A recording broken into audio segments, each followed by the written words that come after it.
G'day everybody, how you going today? It is so very good to see you. I do hope you're well. Now, you may have noticed the lighting is a little bit different in here today. Well, so I have these Elgato lights that are wireless lights.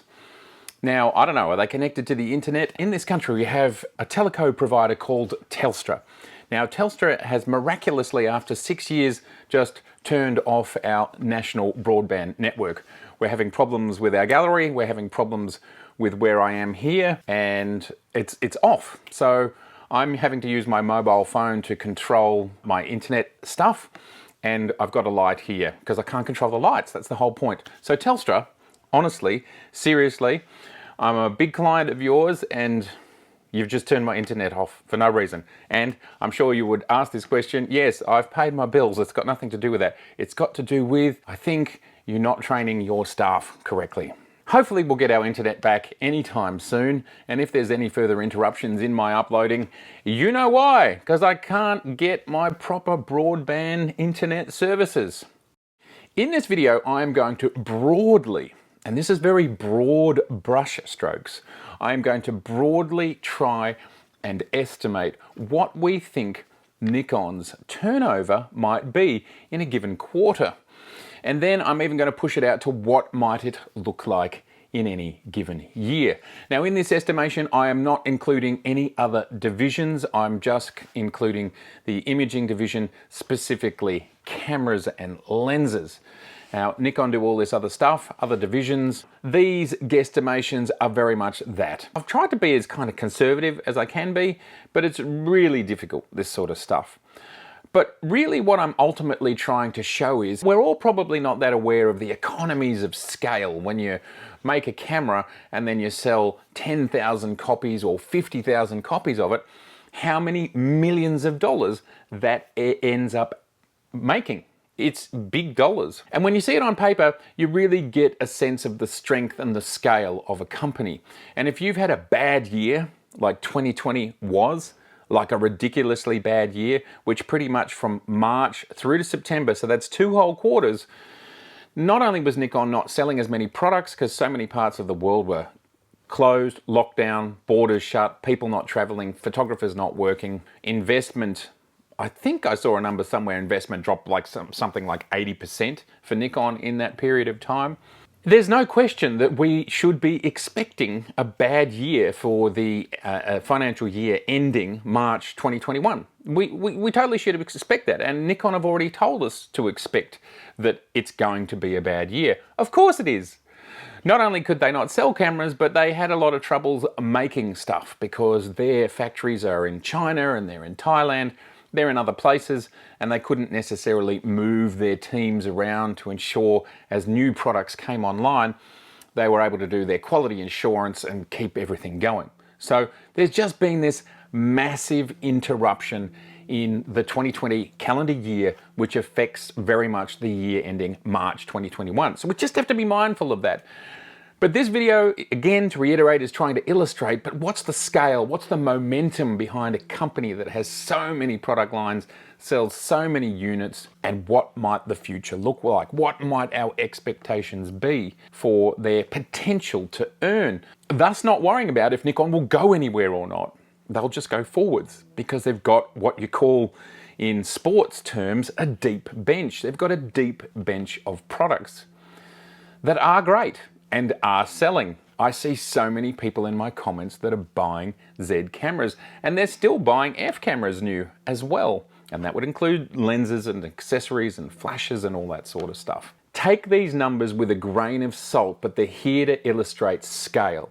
Even if they're wrong by a third, it still shows scale.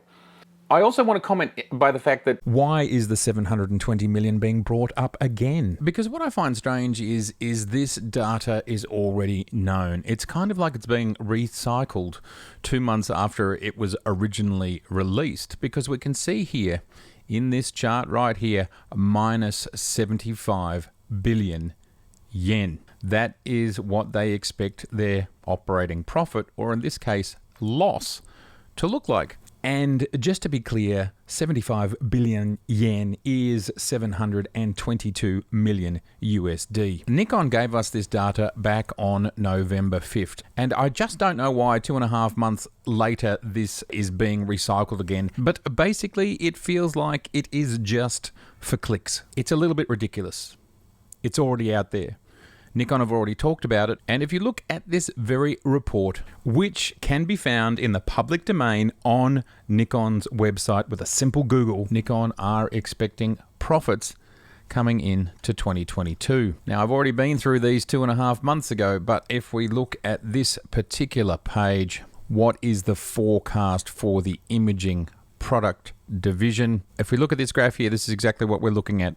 This is the year where we're talking about the losses that are incurred, and then this is where Nikon are expecting to go in the year ending March 2022, which starts April 2021, only 3 months from now, and into profit. So again, to reiterate, people are using information where they're cherry picking the negative part, but they are not talking about this part right here and this part right here, which is profit. That part starts in 3 months' time. This is not new news, either of it. But if you're going to report one side of it, you really should report the other side of it as well. 730 million sounds like a massive number. They're getting like 85% of the way there. 85% of what they need. Take into account they didn't sell much for half of the year. Take into account they're massively restructuring and doing things like moving camera production from Japan to Thailand totally. That's huge.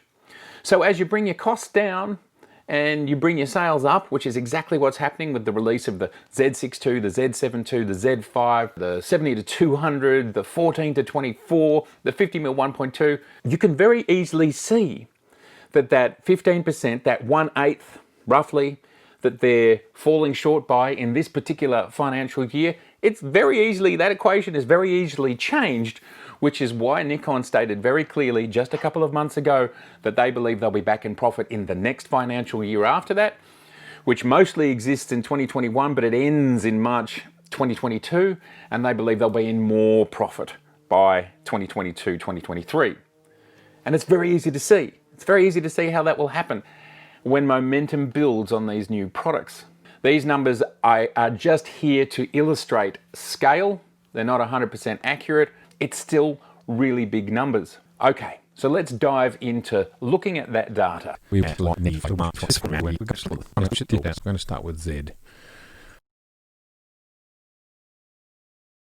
Okay, so this is just this quarter. So let's take some wild guesses here. And we're talking globally. And this is rough. This is just rough guidance. Now, in the case of this, it's sometimes on sale, so I'm going to split the difference. What we normally see it on sale, we can work it out.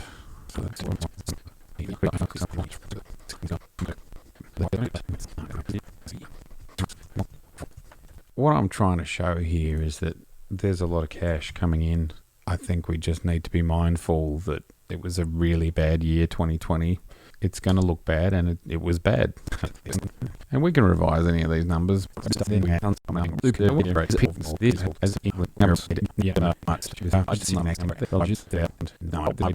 This is not talking about F-mount. Here is just a quick reminder of what the Nikon Z line looks like, from the Noct through the primes, through the zooms, and the cropped sensor lenses down to the teleconverters. Obviously, there's all of the F-mount lenses, which I haven't included in this list over here yet. But if you go through here, what is that? That's 7, 16 plus 7 is 23, 24. So there's 86 autofocus and tilt shift lenses. So let's just write 86 over here so we don't forget. Other items to add, we've got the DSLRs, which I've populated all of those that Nikon says are current. D6, D5, DF, D850, D810, D810A, D780, D750, D610, D500, D7500, 7200, 5600, 5300, 3500, and 3400. That's what's on their website today, right now, when I load it. And obviously we have the mirrorless line, Z7 II, Z7, Z7 VI, Z6, Z5, Z50. And then we have compact cameras, which we know is a shrinking division. And I've actually bought this camera here for my kids. So these cameras still sell. We've got... How many have we got there? We've got 15 compact cameras. So that's just seven different types of flashes, accessories. Things like the F to Z adapter, the battery grips, wireless microphone. I didn't know Nikon had a wireless microphone. Interesting. I might have to find myself one of those. There are a few other bits and pieces here to all add into, and we're not even talking about the sport optics. So this is the Z range of cameras over here, and then we have most of the other Z stuff, and then here is the F-mount cameras, and then I've broken the F-mount lenses up into price ranges because there was almost 100 items to populate, and I just didn't have time to do that. Next time I'll do that. Now I massage the numbers a little bit, and what I love about a spreadsheet is that if you watch this number, say here, and you change this number here to say 30,000 and say 20,000, you'll see that that number has changed. The numbers that we have in here are probably where I'd sit. Now this is the knocked. I've actually decided I don't think they would sell that many. I'm going to make that 100, and even that might be too high for a quarter. And as I've said, this is rough. There's a variance. I have tightened the numbers up a little, and I think these would be reasonably close, within a 20% variance of reality. So what we can see here is $400 million or $393 million worth of Z sales, $65 million worth of F camera body sales. And again, these could all be tweaked. Maybe 1,000 D610s is ridiculous. So we can make it 250. It's easy. And we go down by $1 million. That's okay. This is just a guide to understand scale and volume. So what we have here then is, if we add up these three, as you can see, these three, we get almost $500 million worth of sales of cameras that quarter. But of course, we've got to pay our retailers. They take 15%. That takes us down to $414 million. Multiply that by 4. That's $1.6 billion worth of camera sales for any given year. Now, I think the camera division is making up about 35%. So you multiply that number there by 3 and you get close to 5 billion, which is roughly what, somewhere between 4.5 and 5 billion. It's roughly where we think turnover is estimated to fall. What I haven't included here is the optical division, binoculars and sports finders and whatever else, as well as accessories like vertical grips, batteries, wireless transmitters, and flashes, stuff like that.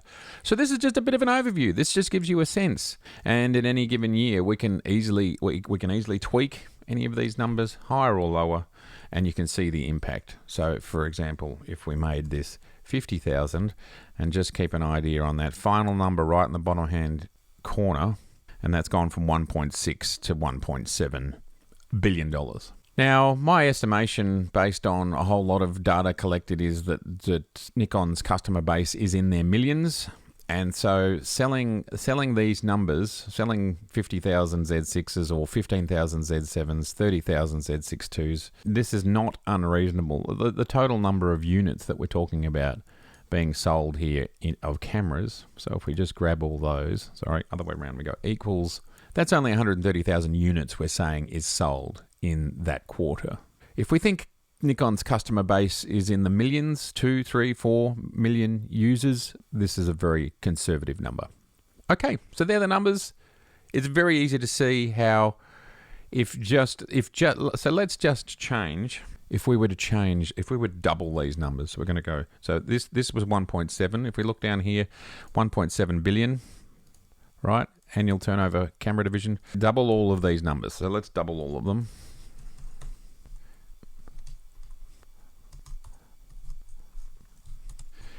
And you see that 1.7 billion went to 2.6 billion. Now that really changes the landscape. Just that. Just that. And this is just in the Z mount. Just in the Z mount. We're not selling a lot of cameras over here. These don't equate to much. And that number will reduce. This is the power of scale and volume. Here it is right here. The numbers. The numbers cannot lie. And based on what we know sales are, I think it's a reasonable, that previous number, that 130,000 number is a very reasonable guesstimation with a 20% variance. All right, so that's the data. As I've already said, let's take it all with a grain of salt in the sense that it's estimating. That's what it is, it's estimating. To reiterate, the imaging division of Nikon is only one of 4 segments of Nikon, and Nikon's total turnover is 5.5 billion in 2020. Running a business of this size and scale is huge. And talking about size and scale, there's a great subscriber of this channel. Taipei Geek has a great blog. You should check it out. Taipei Geek presents some wonderful data about the different sizes that Canon, Sony, and Nikon are. Like what is the actual size of these companies? And the size of the companies just helps understand their power and their momentum. Nikon is a smaller company, so they are going to move at a different pace. So simply setting expectations in the world that maybe, sure, the R5 comes out in 2020, well, Nikon's equivalent may well come out in 2021. And that is an absolutely sterling effort, considering they are so much smaller. Let's check out these charts. Just again, this is about setting expectations and understanding the David and Goliath thing that's going on here. Let's take a look. Firstly, thank you, Taipei Geek, for putting together this presentation. Absolutely fantastic. Did you know that right now Nikon is the smallest imaging company among the key market players? And yet they occupy roughly 20% of the market, which is an amazing achievement. Let's have a look at 2019 ILC camera shipments and the market share by company. And so here you have what 2019 looked like based on units shipped. Canon 48%, Nikon 20%, Sony 19%, Fuji 5.8%, Olympus 3.8%, others 2.8% / Panasonic and Ricoh. Nikon's still doing great and holding the second position in overall market share. Now let's have a look at these companies ranked by their annual revenue in billions of US dollars. Sony, as an overall company, it sells TVs and headphones and PlayStations and makes movies and does all sorts of stuff. 77 billion US dollars. Panasonic, photocopiers, TVs, etc. $70 billion. At under half the size of that, Canon, photocopiers, printers, cameras, cine cameras, all sorts of stuff, $32 billion. Fuji, $21 billion. Ricoh, $18 billion. Olympus, $7.2 billion. And Nikon, having the second position in 2019 in units sold, which is the smallest company, 6.4 billion. Now, this gives you a little bit of a different perspective on how effective Nikon are and how capable they are of delivering, even so they are ridiculously smaller. They do not have the same weight, yet they deliver. So there you go. That's the size of Nikon. There's my very rough estimates on what I think their sales could be like at the moment. And it really shows to me, and as we've said, on a $5.5 billion company, the number sounds like a lot, right? In isolation, it sounds like a lot, but you always have to look at these things as a percentage of overall turnover. What does business normally look like? And in a good market, where would it go back to? Please, I'd love your thoughts on this as usual. Again, as you walk away from this video and you start to process it, please keep it in your hearts and minds. I'm just trying to illustrate scale and the power of the deep bench that Nikon have with their product lineup. And we're just talking about the imaging division. We're not talking about their 3 other divisions that also make money. Some of them are more profitable than the image division at this point in time. Ultimately, I just want to finish this thing by saying, I've heard bankruptcy? No, I mean, bankruptcy actually means that you're unable to pay your debts, and in order to pay your debts, you've basically got to stop functioning, sell everything. Now, there is no sign of that whatsoever In their guidance just a couple of months ago, Nikon stated to us they expect to be in profit in the next financial year. Not even close to bankruptcy. It's not even logical to suggest bankruptcy because it's not on the table. Nikon corporate, and there are laws around this, are stating they will be back in profit next financial year. That's their guidance. That is what they're telling every single company that they deal with, every single supplier. All the way along the chain, we will be making profit, and of course we will be paying our bills. And that's what bankruptcy is about. Can we pay our bills? Yes, we can. And how much cash do they have in the bank? That can also help them pay their bills. And how much can they leverage their business and borrow more money? That can help them pay their bills, thus making bankruptcy irrelevant. And of course, borrowing in Japan is almost 0% interest rates. So taking into account cash flow, their deep bench, the fact that their formal legal guidance for next financial year is we will be in profit. Yes, no. No, yes. All right. I look forward to your thoughts as usual. I know it feels like doom and gloom, but plenty of businesses have a bad quarter or a bad year because of maybe they have to invest heavily in something new. It's like, because here's another take, right? Here's another take that can happen for businesses. Your business can be running perfectly well. And an example of this is when I made my book, right? I made my book. Making this book cost me a ton of money. Now, the year that I made the book, I had to pay for the book. Yet the book took a couple more years to turn a profit. So in the year that I made the book, it looked like I lost money. Even so, I was making just as much money as normal. But if you were to just look at that very slim snapshot of my financials, you'd go, oh geez, he spent more money than he earned. And I did. But then I had this massive asset, which I sold and made profit from then on out. So sometimes you have to invest heavily. Think Z-mount and all the cameras and lenses and R&D and everything, the stock and rolling it out to the world and marketing it and all that. Invest heavily. At the same time the market's going down, it makes it look really bad. On top of COVID-19, it makes it look really bad. But now Nikon have put all that rubber on the road, and that investment, that snowball is growing and growing and growing. And again, it's only 15%. 15%. From me, running a business, it's fine. It really is. This is normal. Now, it's all about sales. If they can continue to get sales, it's all good. But if there are voices out there that continue to try and kill Nikon with a death by 1,000 cuts, well, be aware that you will be responsible for this great company falling down. You. Because Nikon are doing great stuff. And they're creating cameras that for 95 to 99% of users are fabulous. Yet, there's a negative sentiment which is making customers feel like that's not the case, when it is. These cameras are magnificent.